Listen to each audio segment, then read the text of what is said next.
Alors que Dijon vit sous l'occupation depuis juin 1940, quelque chose se trame à partir de 1944. L'armée allemande prouve qu'elle n'est pas invincible, elle subit un lourd revers sur le front Est en URSS, puis doit faire face à 2 débarquements. Le premier en juin 1944 en Normandie, le second au mois d'août en Provence. Localement, les actions de la résistance s'amplifient. Depuis 1943, la résistance est unie avec la naissance du Conseil national de la résistance. À Dijon et en Côte d'Or, l'été 1944 sera déterminant. La libération n'a jamais été aussi proche.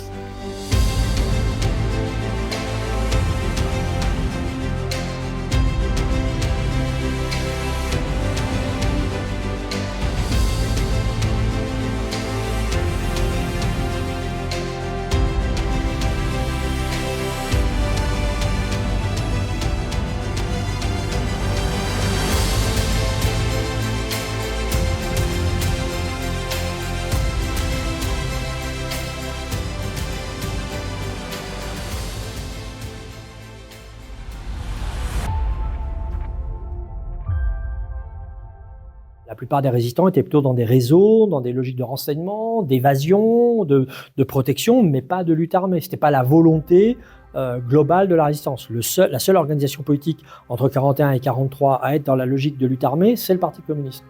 Mais à partir de 1944, bien sûr, en préparation du débarquement, avec la naissance des FFI, enfin tous les enjeux véritablement d'une structuration de la résistance, eh bien oui, on a une amplification des formes d'embuscade, de combat, de création véritablement du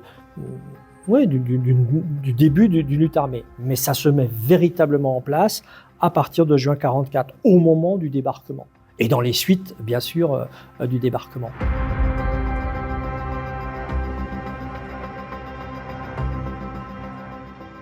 Je suis habillé donc comme un résistant dans les années 40, tout simplement parce que c'est une tenue civile, tout ce qu'il y a de plus basique, avec un pantalon, une chemise et des bretelles.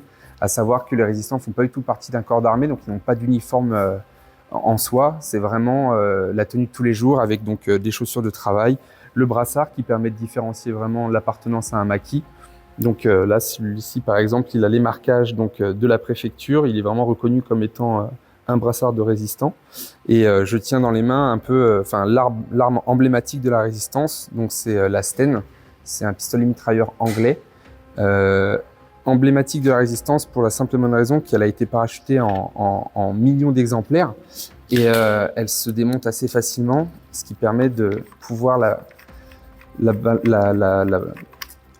parachuter en grand nombre dans des conteneurs de parachutage, et de la cacher un peu assez facilement dans une besace, dans un sac. Il était aussi dangereux de l'avoir entre les mains que de l'avoir en face de soi. Le ressort était pas forcément, il n'y avait pas de sécurité, enfin la sécurité ne faisait pas son boulot, et il suffisait de la claquer par terre pour que la culasse parte. Et des accidents de tir, ça arrivait assez souvent. C'est une arme qui s'enrayait aussi très facilement. On a un chargeur qui bouge, donc il suffit que l'alignement des balles ne corresponde plus pour que l'arme s'enraye et qu'on soit en incident de tir et qu'on soit obligé de démonter l'arme. Donc pas forcément pratique, mais ça faisait le travail, ça servait à, voilà, ça pouvait équiper des gens assez rapidement à moindre coût. Parce qu'il ne faut pas l'oublier, c'est qu'il y a quand même une affaire économique derrière tout ça. Et donc voilà, c'était vraiment l'arme du résistant.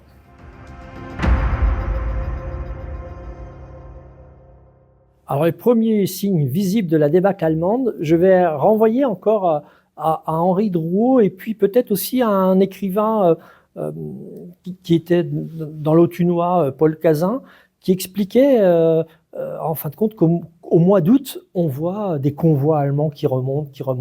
Et puis des convois un peu hétéroclites, avec certes des voitures, aussi des voitures civiles, des choses réquisitionnées, parfois aussi des chevaux. Enfin, bref, il y a un flux continu. Il n'y a pas que les Allemands qui vont passer d'ailleurs dans la région. Il y a le maréchal Pétain.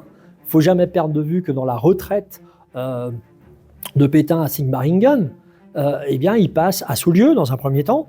Les maquis d'ailleurs de la région avaient demandé l'autorisation de pouvoir attaquer le convoi.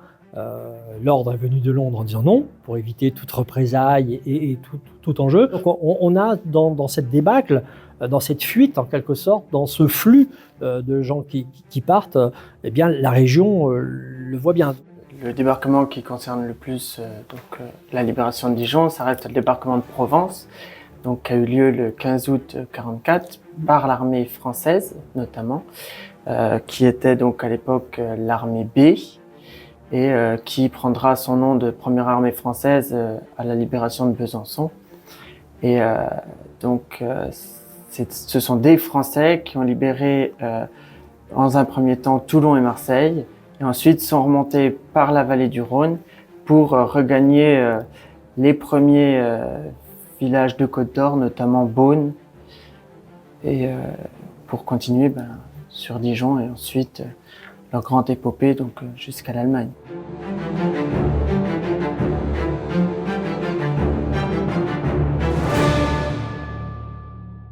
La libération ici, c'est le fait du débarquement de Provence, essentiellement. Certes, c'est dans la région que le débarquement de Normandie rejoint le débarquement de Provence, le 12 septembre à Naux-sur-Seine, entre autres, mais on peut prendre aussi d'autres endroits. J'évoquais Autun tout à l'heure, on peut évoquer aussi Ouroux en Morvan. Enfin, il y a plein d'endroits où ils vont se retrouver les uns les autres, mais le débarquement de Provence, c'était le 15 août, et ils sont ici le 10 septembre.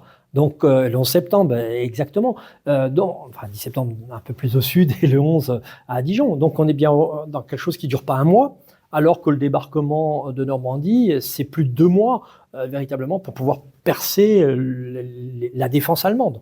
Donc c'est un peu ça qui permet de comprendre cette débâcle de 1944.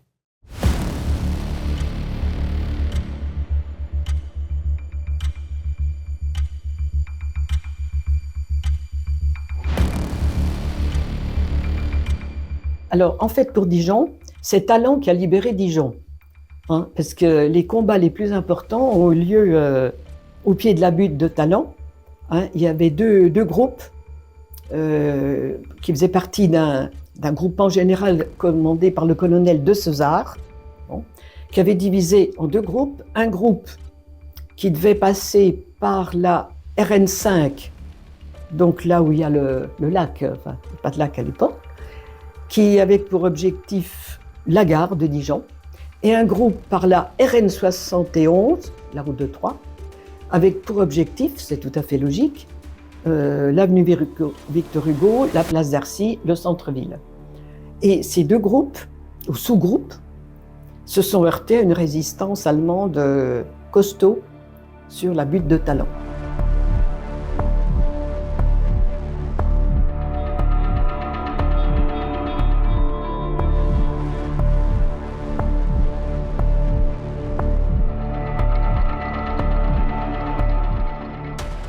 Ça, c'était dans la nuit du 10 au 11, les gros affrontements. Mais l'état-major allemand qui était à Dijon a compris qu'il allait se heurter à une résistance conséquente, et donc il a évacué la ville dans la nuit du 10 au 11 septembre.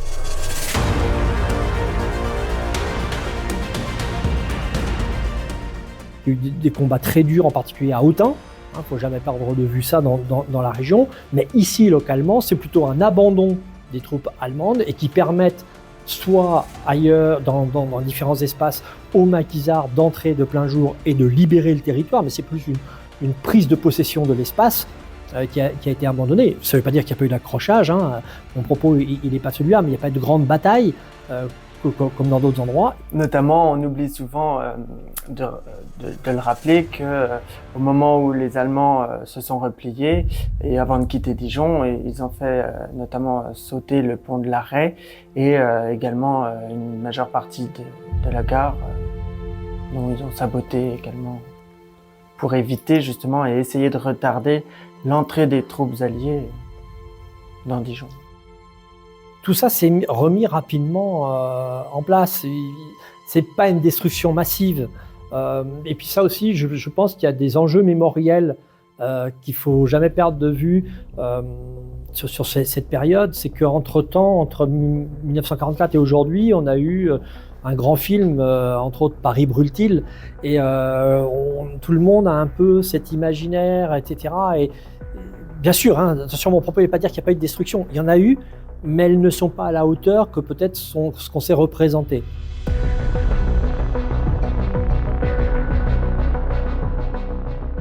Il ne faut jamais perdre de vue que les Alliés à la suite du débarquement, en amont du débarquement et après le débarquement, vont bombarder. Et qu'est-ce qu'ils allaient bombarder? C'était les gares ou les nœuds ferroviaires, etc. Et le 8 juillet 1944, l'agglomération dijonnaise, alors c'est Chenôve, Longwy et le sud de Dijon, ce qu'on appelle généralement la gare dite de Périgny, mais c'est un peu plus large parce que c'était les ateliers, etc., qui sont visés et bombardés un peu de trop haut, ce qui fait qu'il y a beaucoup aussi de civils qui sont tués. Et d'ailleurs, il y a tout un travail qui a été fait de déminage et récemment d'ailleurs, lorsqu'il y a eu les travaux du tramway, de ces bombes qui n'avaient pas explosé ont été retrouvées. Malgré l'avancée des Alliés et de l'armée française, il ne faut pas oublier que la Côte d'Or paye encore le prix de l'occupation. À partir de l'été 1944, les Allemands mènent une politique de village martyr. L'objectif, couper les populations locales des maquis. C'est le cas notamment à Comblanchien. Le 21 août, des maisons sont incendiées, 8 personnes sont tuées et 9 autres sont déportées. Pourtant, l'avancée des Alliés et de l'armée française est évidente. La libération est en marche et les Dijonnais verront bientôt défiler leur libérateur. Ce qu'il faut bien concevoir, c'est que d'abord, ces troupes du débarquement de Provence, de Tassigny, sont des troupes françaises qui ont été formées en Afrique du Nord. Donc on a des spahis marocains que l'on va voir d'ailleurs dans plusieurs cérémonies et des photographies de Dijon, des scènes de la libération.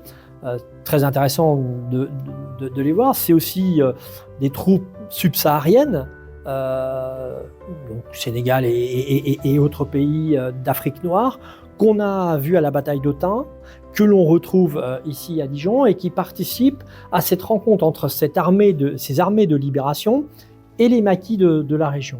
Et ça, c'est important parce que c'est la rencontre entre la résistance intérieure et la résistance extérieure, entre les forces françaises libres et les FFI et FTP, mais tous sont devenus FFI à ce moment-là, de l'intégration des FTP dans les FFI, donc les forces françaises de l'intérieur et les francs-tireurs et partisans français qui rencontrent les forces françaises libres. Et va se jouer entre Autun, Dijon et plus au loin encore, ce qu'on va appeler l'amalgame, c'est-à-dire le fait qu'ils vont constituer une seule et même armée, l'armée française qui va aller combattre en Alsace, puis après en Allemagne. Le deuxième aspect, bien sûr, c'est celui des liasses populaires, de la joie. Bien sûr que c'est fondamental. Après 4 ou 5 années, ça dépend comment on compte, mais de privation, de liberté suspendue, de contrôle, d'exécution sommaire, d'exclusion, etc. Il y a un moment de joie. Ça, c'est certain. Mais ça ne veut pas dire pour autant que la guerre est finie.